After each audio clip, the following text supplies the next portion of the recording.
নামাজি 5 প্রকার।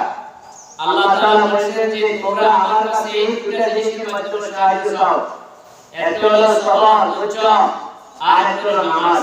নামাজের আলোচনা যে আমরা অনেকে নামাজ পড়ি কিন্তু আমি কত নামাজ ক্লিয়ার আছি। এক নাম্বার নামাজে কি যারা মাঝে মধ্যে নামাজ পড়ে, দুই দিন নামাজ পড়ে, জুমার নামাজ পড়ে, আর বাকি 5 ওয়াক্ত নামাজের কম্পালসারি ফরজে আইন তার উপর পড়তে হবে, নামাজ পড়ে না। এই এক নাম্বার নামাজের ফলাফল, এই ফরজ নামাজগুলো না পড়ার কারণে সে জাহান্নামে যেতেই হবে, নাউজুবিল্লাহ। দুই নাম্বার নামাজি আমরা যারা নামাজ পড়ি ঠিক কিন্তু নামাজে মন থাকে না, মন রাখার চেষ্টা করেন। নিয়মিত নামাজ পড়ি ঠিক কিন্তু নামাজে কি রাখি না, মন রাখি না। নামাজে যখন নামাজ পড়ার জন্য আসি আমার মন দোকানে চলে যায়, আমার মন বিভিন্ন কাজে ব্যস্ত, ওই ক্ষেত খামারে বদলা বদুসিনি কাজ করতেছি, লেবার লাগাইছি, লেবারে কাজ করে কিনা সেই চিন্তা ব্যস্ত, সেই চিন্তা কি ব্যস্ত। ওই এই দুই নাম্বার নামাজি নামাজ নিয়মিত পড়ে কিন্তু নামাজে কি থাকে না, মন থাকে না, মন রাখার চেষ্টা করে না। এই কারণে হাসরের মাঠে আল্লাহ আদালতে আল্লাহর সামনে এই অন্যায়ের জন্য দমক খেতে হবে। এই হলো দুই নাম্বার নামাজের ফলাফল। তিন নাম্বার নামাজি যারা নামাজ পড়ে, নিয়মিত নামাজ পড়তেছি, নামাজে মন থাকে না কিন্তু রাখার চেষ্টা করতেছি। কি করতেছি? মন যখন নামাজ থেকে ছুটে যায়, এদিক সেদিক ছুটে যায়, দোকানে চলে যায়, বাড়িতে চলে যায়, স্ত্রীর কাছে চলে যায়, ছেলের কাছে ছেলে চাকরি করে ওইদিকে চলে যায়, তখন সে আবার মনকে নামাজের ভিতরে নিয়ে আসে যে আমি তো নামাজের ভিতরে দূরে রাখার চেষ্টা করতেছি। এইজন্য তিন নাম্বার প্রকারের নামাজি আল্লাহর কাছে মাফ পেয়ে যাবে, সুবহানাল্লাহ। চার নাম্বার নামাজি যারা নামাজ পড়ে, নামাজের শুরু থেকে শেষ পর্যন্ত আপনার মন নামাজের ভিতরে থাকে। নামাজ থেকে যখন মনটা ছুটে যায় তখন আপনি মনে মনে ধারণা করেন আল্লাহু হাজিরি, আল্লাহু নাজিরি, আল্লাহু মাই, আল্লাহ আমার সাথে আছে, আল্লাহ আমাকে দেখতেছে, আমি আল্লাহর সামনে দণ্ডায়মান, আমার পিছনে আজরাইল, আল্লাহ আমাকে 24 ঘন্টা পাহারা করতেছে। আল্লাহু আকবার। যখন আপনার মন ছুটে যায় আপনি তৈরি মনকে নামাজের ভিতরে নিয়ে আসতেছেন, আমি তো নামাজের ভিতরে আছি। যে ব্যক্তি প্রশিক্ষণ নেবেন একদিন নয়, 2 দিন নয়, 1-2 দিনের প্রশিক্ষণ আপনার কাজ হবে না। প্রত্যেক দিন 5 ওয়াক্ত নামাজ পড়ার সময় আপনার মন নামাজ দেখতে হবে। আপনি বারবার সকালের সাথে যুদ্ধ করতে হবে। মান জাদা বাড়ানা, যে দরজা খটখটাতে থাকো 100 বার ভুলে যাবে। যখন আপনি চেষ্টা করতে থাকবেন প্রত্যেক দিন যখন আপনি শয়তানের সাথে মুজাহাদা করবেন, অন্তর আল্লাহু আকবার, নফস শয়তান আছে, এই নফস শয়তান হলো বড় শয়তান।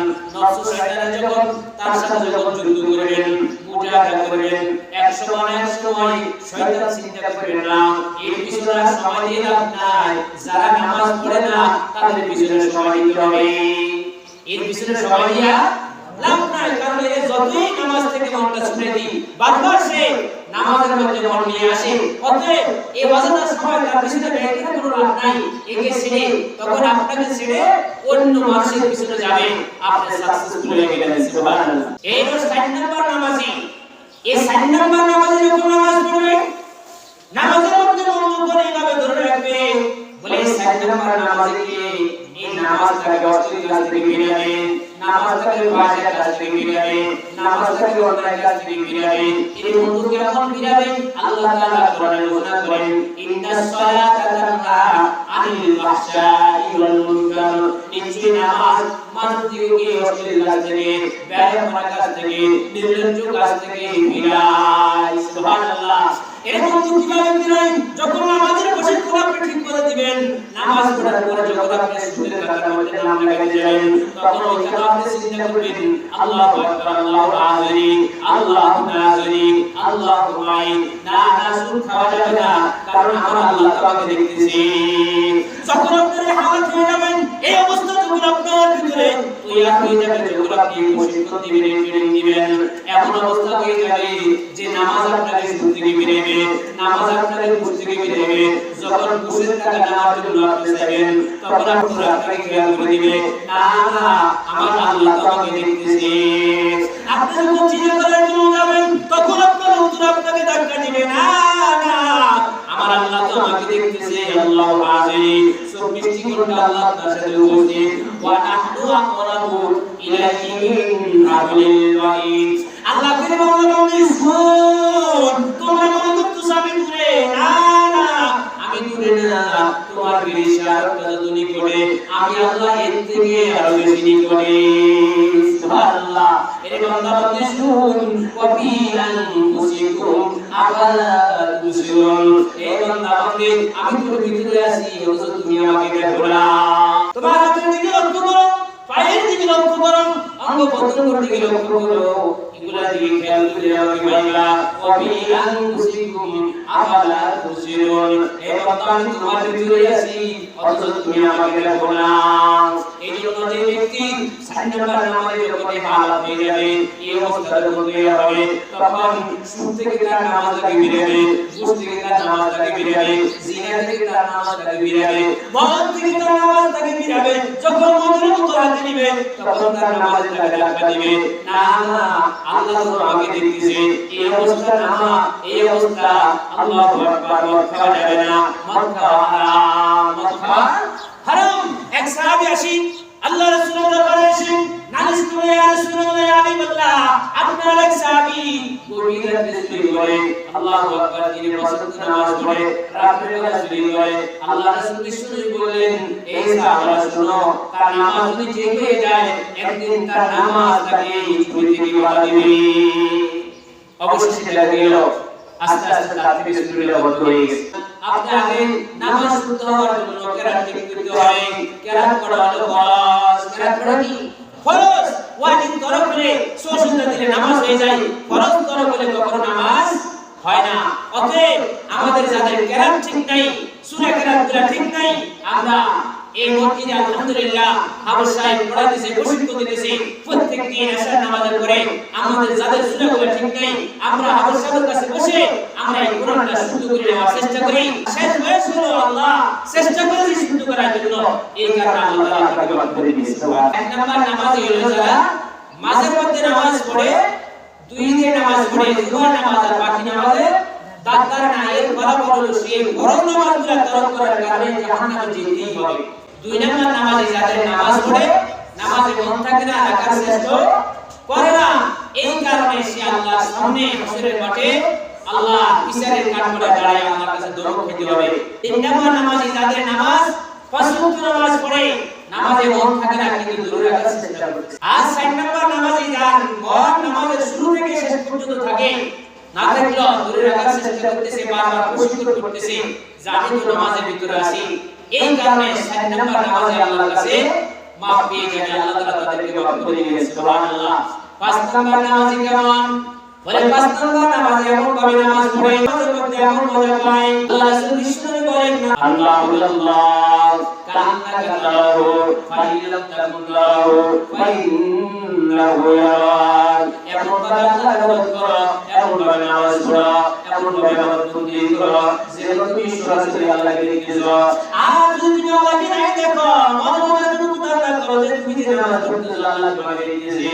তুমি যে রুকু করতেছো আল্লাহ তোমাকে দেখতেছে তুমি যে সিজদা করতেছো আল্লাহ তোমাকে দেখতেছে বলে ব্যক্তি নামাজের মধ্যে এমন মজা পায় বলে রাজসিংহাসনে বসো রাজার দরবারে বসো এরকম মজা পায় না বলে সরকারের প্রতিনিধি কোন নামাজের মধ্যে এরকম মজা পায় রাজসিংহাসন থেকে নামাজের মধ্যে এরকম মজা পায় এরকম কত কেমন মজা পায় মদিনার শহরে গোলাম আনতেছে ক্রয় করে গোলাম আনবে কিন্তু কোন গোলাম নাই একটা পাগলের বেশি আকাশরা করে বলে পাগলের সাথে প্রচুর দিন হইয়া এই গোলামটা ক্রয় করে যুবকটাকে নিয়ে আসলো আনার পর যুবককে বলল আমার এক বাড়ির মধ্যে অনেকগুলো রুম রয়েছে যে রুমটা তোমার পছন্দ ওই রুমের ভিতরে তুমি বসবাস করবা এখন এই যুবক একবারে নোংরা যে রুম ওই নোংরা রুমটা পছন্দ করলো ওই মালিক তাকে প্রশ্ন করলো এই যুবক এত সুন্দর সুন্দর রুম আমার বাড়ির মধ্যে থাকার কোনো অভাব নাই, রুমের কোনো অভাব নাই। এত সুন্দর এয়ার কন্ডিশন রুমগুলো আনিয়া কেন এই আল্লাহু আকবার নোংরা রুম লাগিয়া ওই রুমটি এই রুমটা তো কোনো আলাদা হয় না। যখন আমি এখানে থাকবো তখন এই রুমটা আস্তে আস্তে আলাদা হবে। এই জন্য আমি এই রুমটা পছন্দ করলাম। এই বন্ধু আস্তে আস্তে সেই রুমের মধ্যে বসবাস করতেছে আর দুনিয়ার মালিকের কাজ করে। কবি রজনীতে উঠে আল্লাহর সাথে দণ্ডের মধ্যে আল্লাহর সামনে দণ্ডের নামাজ পড়ে। পাঁচ নাম্বার নামাজের একটা উদাহরণ দিয়েছি। কেমন মজা নামাজের মধ্যে, কেমন মজা। আল্লাহু আকবার ওই যুবক ওই আল্লাহর গোলাম গভীরে উঠে নামাজ পড়ে। প্রত্যেকদিন নামাজ পড়ে আল্লাহর সাথে সম্পর্ক। হঠাৎ এমন একটা দিন তার বাড়ির মালিক আল্লাহু আকবার গভীরে উঠে এগুলো কাজের জন্য উঠিয়া দেখতেছে ওই গোলামের রুমটা পুরো আলোকিত হয়ে গেছে। সুবহানাল্লাহ। পুরা ওই গোলামের রুমটা আলোকিত হয়ে গেছে। ওই বাড়ির মালিক যাইতেন তো ওই আল্লাহর গোলাম আল্লাহর সাথে কথা বলতেছে, আল্লাহ দিনের বেলা আমি দুনিয়ার মালিকের কাজ করার কারণে আপনার সাথে সময় দিতে পারি না, আপনার ইবাদত বন্দেগি করতে পারি না। আয় আল্লাহ আপনি আমাকে ক্ষমা করে দেন, আল্লাহ আপনি আমাকে মাফ করে দেন। আপনি আমাকে ভালোবাসেন বিদায় এই গভীর রজনীতে এই কনকনে শীতের ভিতরে আপনার সামনে দণ্ডের মাথার সুযোগ করে দিয়েছেন।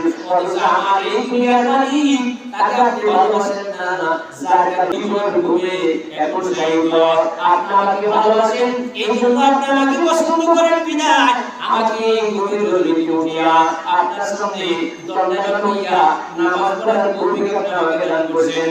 ও আল্লাহ আপনি আমাকে ক্ষমা করে দেন এবং আমাকে এমন ব্যবস্থা করে দেন দিনের সময়টুকু যেন আপনার কাছে লেগে করতে পারে, যেন আপনার ইবাদত বন্দেগি করতে পারে। আয় আল্লাহ আপনি আমার গুনাহগুলো মাফ করে দেন, আমার বাবার গুনাহ মাফ করে দেন, দাদাদের গুনাহ মাফ করে দেন।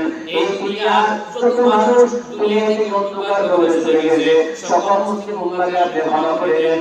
এইভাবে যুবক দোয়া করতেছে আর বাড়ির মালিক শুনতেছে, বাড়ির মালিক শুনিয়া বলতেছে, যুবক তুমি কেন উল্টা কথা বলতেছো? তুমি এইভাবে বলো যে আল্লাহ আমি আপনাকে ভালোবাসি এই জন্য আমি গভীর রাতে উঠে আপনার সামনে দণ্ডের মাথায় নামাজ পড়তেছি। বলে আল্লাহ একটা নূর তাজাল্লি ওই যুবকের মাথার উপরে পড়ছে। সুবহানাল্লাহ। ওই যুবকের মাথার উপরে পড়ার কারণে পুরো ঘরটা আলোকিত হয়ে গেছে। দুনিয়ার মালিক তাকে এই কথা বলার সাথে সাথে ওই যুবক বলল, আল্লাহ এই পর্যন্ত আপনার সাথে আমার সাথে যে প্রেম আর ভালোবাসা যে মহব্বত, আয় আল্লাহ কেউ জানে না, দুনিয়ার কোনো মানুষ জানে না আমি নামাজের মধ্যে যে মজা পাই আপনার সাথে আমার এই দিদারের সাক্ষাৎ যে ভালোবাসার সম্পর্ক প্রেম সম্পর্ক। আয় আল্লাহ আজকে যেহেতু দুনিয়ার মালিক আল্লাহু আকবার জেনে গেছে, আল্লাহ আমি দুনিয়াতে থাকতে চাই না।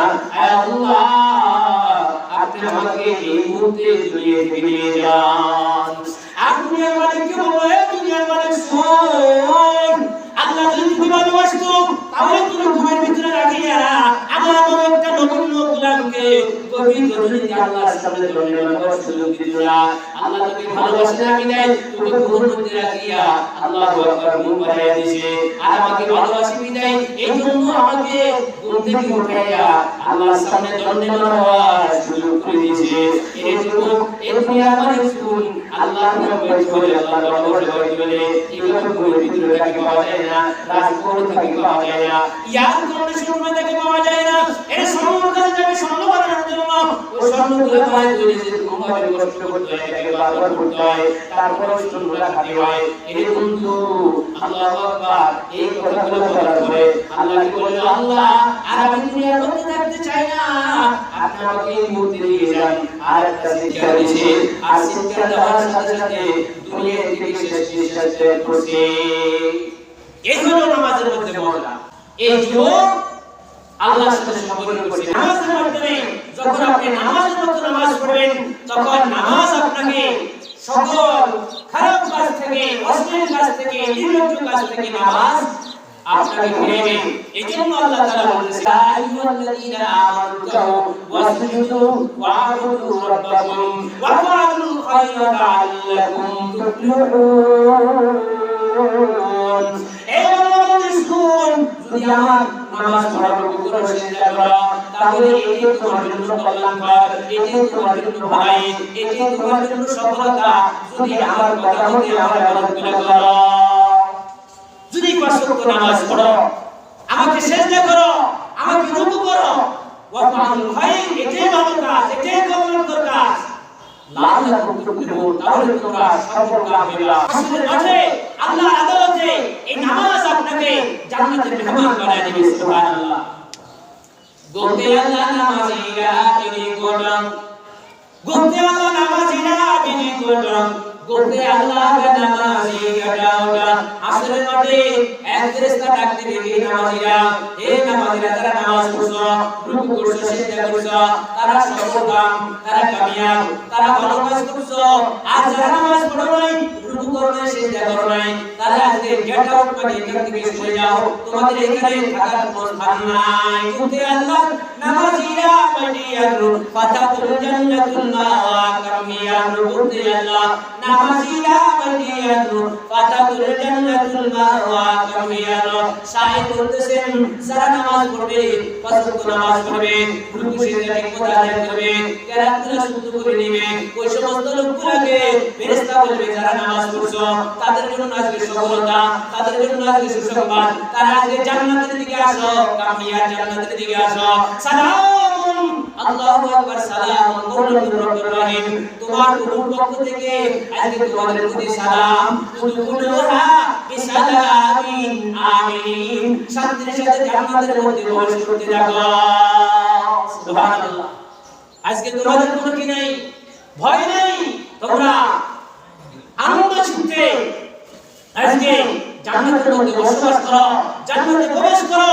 জান্নাতের দিকে তাদেরকে এলান করা হবে। গোতে আল্লাহ নামাজিরা বানিয়ারু ফাতাতুল জান্নাতুল মাওয়া কামিয়ারু। জান্নাত থেকে তাদেরকে আহ্বান করবে, আসো আসো, কুরকান মঙ্গল করবে, আল্লাহু আকবার, তোমাদের অপেক্ষায় আছি, তাড়াতাড়ি আসো, জান্নাতের ভিতরে ঢুকো, আর জান্নাতের নাজগুলো ভোগ করতে থাকো। নামাজের মধ্যে কেমন মজা! হযরত আলী রাদিয়াল্লাহু তাআলা আনহুর ফায়ের মধ্যে তীর ঢুকছে, তীর, ওর তীরটা খুলতে পারে না, ডাক্তার পর্যন্ত খুলতে পারে না, ব্যথা হয়। আল্লাহ রাসূল বিশ্বনবী বললেন, এই আলীকে নামাজের মধ্যে দাঁড়া করে দাও। নামাজের মধ্যে যখন আলী রাদিয়াল্লাহু তাআলা দাঁড়ায় গেলেন, এরে বন্ধু, আল্লাহু আকবার, আলীর পাট থেকে তীরটা এমন ভাবে খুলছে, নামাজের ভিতরে তার সাথে আল্লাহর সাথে একটা সম্পর্ক, কেমন সম্পর্ক, কেমন মজা, এমন একটা মজা, নামাজ পড়তেছে, ওই নামাজের ভিতরে তার তীর খুলে ফেলছে, কোনটা হয় না। সুবহানাল্লাহ। এই হলো নামাজ, এই হলো নামাজ। এই নামাজে আপনাকে জাহান্নাম থেকে মুক্তি দিয়া জান্নাতের মেহমান বানায় দিবে। এটা আমার কথা নয়, আল্লাহ রাসূল বিশ্বনবী হাদিসের মধ্যে বলেন, আউয়ালু মা ইউহাসাবু বিহিল আবদু ইয়াওমাল কিয়ামাতিস সালাহ। কিয়ামতের দিন সর্বপ্রথম নামাজের হিসাব হবে। আর হাদিসে আল্লাহ বিশ্বনবী বলেন, মিফতাহুল জান্নাতিস সালাহ, জান্নাতের চাবি হলো নামাজ। জান্নাতে যদি আপনি ঢুকতে চান তাহলে চাবি লাগবে, আর চাবিটা হলো নামাজ। নামাজ যদি আপনার ঠিক হয়ে যায়, নামাজ যদি সঠিক হয়, তাহলে জান্নাতের তালা খুলতে আর অসুবিধা হবে না। কি বলেন, অসুবিধা হবে? জান্নাতের তালা খোলার জন্য আপনার অস্ত্র চাবি হলো কি? নামাজ। এই জন্য আপনাকে নামাজ ঠিক করতে হবে, নামাজ সহি শুদ্ধ করতে হবে। নামাজ যদি আপনি সহি শুদ্ধ করতে পারেন, পরিপূর্ণ নামাজ হয়ে যায়, নামাজের মতো নামাজ হয়ে যায়, তাহলে এই নামাজ আপনাকে জাহান্নাম থেকে মুক্তি দিয়া জান্নাতের মেহমান বানায় দিবে। আরে মুমিন সবাই মিলে নামাজ পড়িতে, আরে মুমিন সবাই মিলে নামাজ পড়িতে, নামাজেতে খোদার দিদার ভাগ্য জুটিবে, নামাজেতে খোদার দিদার ভাগ্য জুটিবে। নামাজিরা আল্লাহর মেহমান, হাসরেতে পাইবেন সম্মান। নামাজিরা আল্লাহর মেহমান, হাসরেতে পাইবেন সম্মান। ফলসিরাত করবেন তারা বিজলি জাকারে, ফলসিরাত করবেন তারা বিজলি জাকারে। নামাজেতে খোদার দিদার ভাগ্য জুটিবে, নামাজেতে খোদার দিদার ভাগ্য জুটিবে। নামাজ হলো মেরাজ শরীফ, নামাজিরা লইছে গরিব। জান্নাতের চাবি পাবেন বলছে রাসূলে, জান্নাতের চাবি পাবেন বলছে রাসূলে। নামাজেতে খোদার দিদার ভাগ্য জুটিবে, নামাজীদেরকে নূরের বালে দলে দলে জান্নাতে নিবে নামাজীদের নূরে ঝলক জ্বলবে কপালে নামাজীদের নূরে ঝলক জ্বলবে কপালে নামাজেতে খোদার দিদার ভাগ্য জুটিবে আউরে মুমিন সবাই মিলে নামাজ পড়িতে আউরে মুমিন সবাই মিলে নামাজ পড়িতে নামাজেতে খোদার দিদার ভাগ্য জুটিবে হযরত আয়েশা রাদিয়াল্লাহু তাআলা আল্লাহ নবী বিশ্বনবী অসুস্থ অবস্থায় বিছানায় কাতরাতেছেন হযরত আবু বকর সিদ্দিক রাদিয়াল্লাহু তাআলা বললেন হে আবু বকর আমি তো অসুস্থ নামাজ পড়তে পারবো না মসজিদে নববীর ভিতরে আল্লাহু আকবার নামাজের ইমামতি করবে কে সকলে ভয় করতেছে আল্লাহ নবী বিশ্বনবী আবু বকরকে বললেন হে আবু বকর তোমাকে আমি ইমামতির অনুমতি দিয়ে দিলাম তুমি মসজিদে নববীর মধ্যে চলে যাও ইমামতি করার জন্য আবু বকর সিদ্দিক রাদিয়াল্লাহু তাআলা ইমামতির মশলা দাঁড়িয়ে গেলেন আল্লাহ নবী বিশ্বনবী কামরার ভিতর থেকে আল্লাহু আকবার দেখতেছেন তার চোখের মধ্যে কাদার ভাব ঢুকে আসে আয়েশা রাদিয়াল্লাহু তাআলা প্রশ্ন করলেন ইয়া রাসূলুল্লাহ হাবিবাল্লাহ এই পর্যন্ত কোনদিন আপনার এই অবস্থা দেখে নাই আজকে কেন এই অবস্থা আল্লাহ রাসূল বিশ্বনবী বললেন আয়েশা আমার পিছনে গেঞ্জিতে উল্টাও আল্লাহ রাসূল বিশ্বনবী এই কথা বলতে দেরি আয়েশা রাদিয়াল্লাহু তাআলা রাসূলের পিছনে গেঞ্জি উল্টালেন উল্টানোর সাথে সাথে বললেন ইয়া রাসূলুল্লাহ হাবিবাল্লাহ আপনার জীবনে কোনদিন বসন্ত হয়েছে কিনা বেশি বর্ষা হয়েছে কিনা আল্লাহ নবী বিশ্বনবী বললেন না না ও আয়েশা এই নামাজ কায়েম করতে যাইয়া এই নামাজ প্রতিষ্ঠা করতে যাইয়া উহুদের ময়দানে দান শহীদ করেছি তাইফের ময়দানে রক্ত রঞ্জিত হয়েছি তাই বসি এই বাচ্চাগুলোকে আমার পিছনে নিয়ে দিয়েছে বাচ্চাগুলা আমাকে আগুনে পাথরগুলা নিক্ষেপ করেছে এই পাথরগুলা নিক্ষেপ করতে করতে আমার এই সমস্ত শরীর জর্জরিত করে ফেলেছে আমার শরীর থেকে আল্লাহু আকবার ক্ষত বিক্ষত হয়েছে এটা কোনো কিছু ভাষার দাগ নয় বসন্তের দাগ নয় এটা হলো সেই বাচ্চাগুলার পাথরের দাগ এই আয়েশা তুমি সাক্ষী থাকো এই নামাজ যদি কায়েম থাকবে আল্লাহু আকবার আমি এই জন্য আমার হাসার বাপ হাসরের মাঠে আমার উম্মতগুলা যখন এই নামাজকে কায়েম রাখবে আমি নবী এই সমস্ত উম্মতদেরকে সুপারিশ করিয়া টেনে টেনে জান্নাতের মেহমান বানায়া দেব সুবহানাল্লাহ আয়েশা রাদিয়াল্লাহু তাআলা বললেন ইয়া রাসূলুল্লাহ হাবিবাল্লাহ আপনার পরে এখন আপনি যাদেরকে দেখতেছেন তাদেরকে জান্নাতে নেবেন আপনার পরে যারা দুনিয়াতে আসবে কিয়ামত পর্যন্ত যত মানুষ দুনিয়াতে নামাজ পড়বে আল্লাহু আকবার তাদেরকে আপনি কিভাবে চিনবেন আল্লাহ তো বিশ্বনবী আয়েশা রাদিয়াল্লাহু তাআলা বললেন হে আয়েশা একটা মাঠের মধ্যে যদি অনেকগুলো উট থাকে আর ওই উটগুলো যদি কিছু উটের পথ যদি সাদা থাকে ওই উটগুলো চিনা যাবে কিনা আয়েশা রাদিয়াল্লাহু তাআলা বললেন হ্যাঁ হ্যাঁ অবশ্যই চিনা যাবে আল্লাহ নবী বিশ্বনবী বললেন হে আয়েশা তুমি সাক্ষী দেখো আমার উম্মত যারা হবে যারা পাঁচ ওয়াক্ত নামাজ পড়বে রুকু করবে সিজদা করবে ওযু করবে ওই ওযুর অঙ্গ প্রত্যঙ্গগুলো আমার উম্মতের আল্লাহু আকবার এই অঙ্গগুলো নূরে ঝকমক করতে থাকবে আর এই নূরে চমকিতে থাকবে আর আমি নবী দেখে দেখে বাসি বাসি ওই উম্মতগুলোকে টেনে টেনে সুপারিশ করে জান্নাতের মেহমান বানিয়ে দেব সুবহানাল্লাহ অতএব আল্লাহ তাআলা আমাদের প্রত্যেককে পাঁচ ওয়াক্ত নামাজ সহিষ্ণুভাবে আদায় করা তৌফিক দান